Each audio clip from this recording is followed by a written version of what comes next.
The intensive team has a very person-centred approach. We're there to care for the service users, both in a practical way and to help to support their families emotionally. For home support workers to be able to do this, we in turn are fully supported by our management team.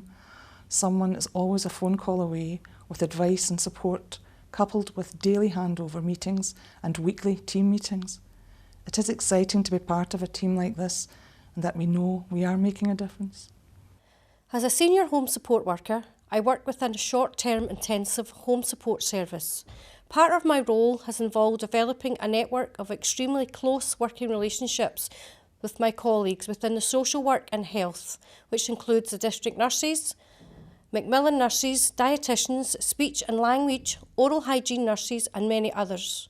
This has enabled me to provide a better care to the individual service users we support while developing within the role, as well as educating others in relation to the support we offer and provide. Since January 2015, we have provided support to 41 service users, 31 of whom have received palliative care.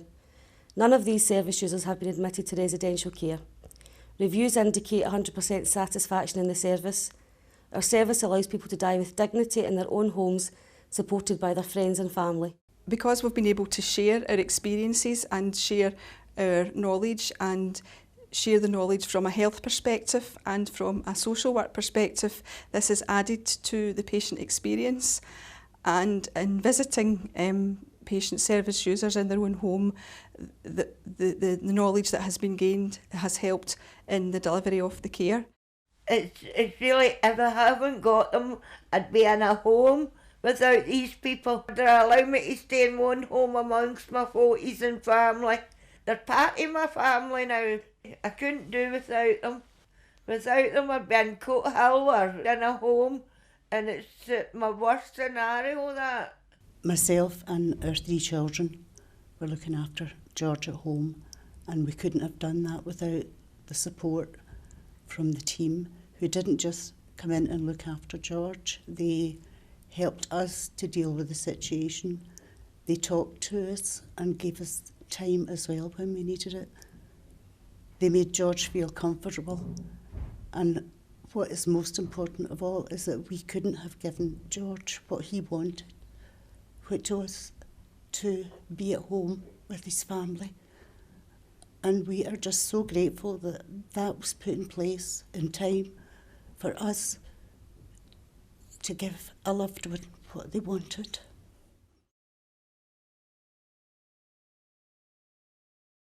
Women in the criminal justice system are more likely to experience difficulties such as poor emotional and physical health, substance misuse, fractured family and social relationships, poverty and previous abuse. The Women's Community Justice Service was set up in response to the Commission on Women's Offenders Report and funding from the Scottish Government to work with women across the criminal justice system, from diversion from prosecution to community payback orders and women released from prison.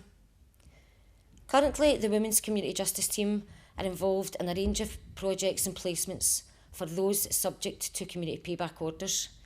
These include growing produce at allotments and distributing this to local care homes, workshops and woodwork skills, environmental work, charity shops, craft group producing blankets and items of baby wear for a local hospital, and a range of crafts for a forthcoming craft event, proceeds of which will go to a nominated charity.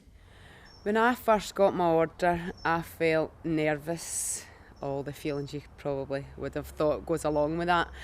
But when I came to the group, I found out that it was actually quite good having all the girls and speaking. I've been involved in art. I've learnt a bit of knitting. We're knitting little blankets to give into care. Been making Christmas cards, decorating glasses. There's a whole range of things that we do here, which is quite good. Talk about different things. So it's educational as well, you know what I mean?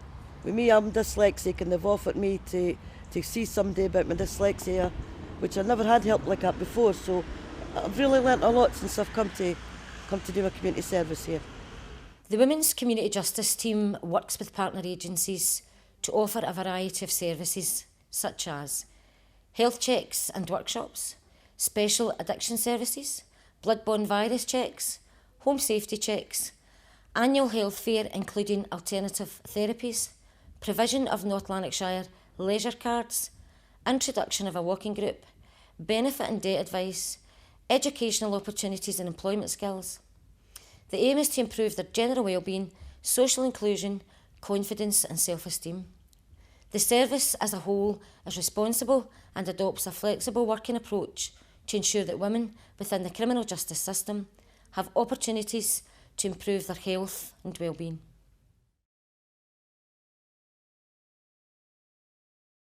There has been a successful doorstep crime initiative running in North Lanarkshire for some time now, which addresses cold calling on the doorstep, and our staff are currently working with the National Scams team to address mass marketing mail scams. Whilst the telephone can be an essential lifeline, it can also cause problems for older, vulnerable people who may be confused by telemarketing calls that they receive. They may agree to order products that they don't need, or they may be taken advantage of by unscrupulous salespeople or scammers, trying to extract money for something under false pretences. Scams are estimated to cost the UK consumer £3.5 billion per year, with a significant percentage of those originating via unsolicited telephone calls. Two shocking examples here in North Lanarkshire illustrate the level of detriment.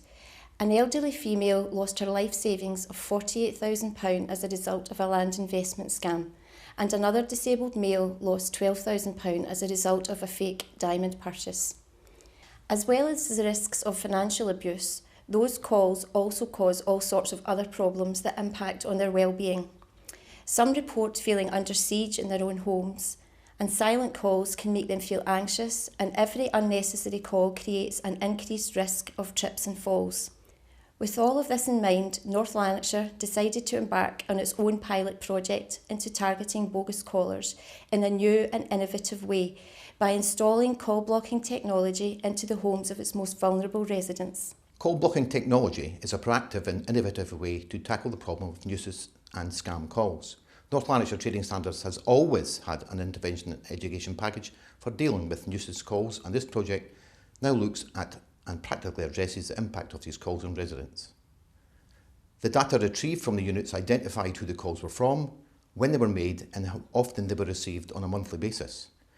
This allows us to identify aggressive and unfair practices by sales companies to North Lanarkshire residents, and arrangements are being made to provide these companies with business advice and guidance on how to avoid such practices in the future.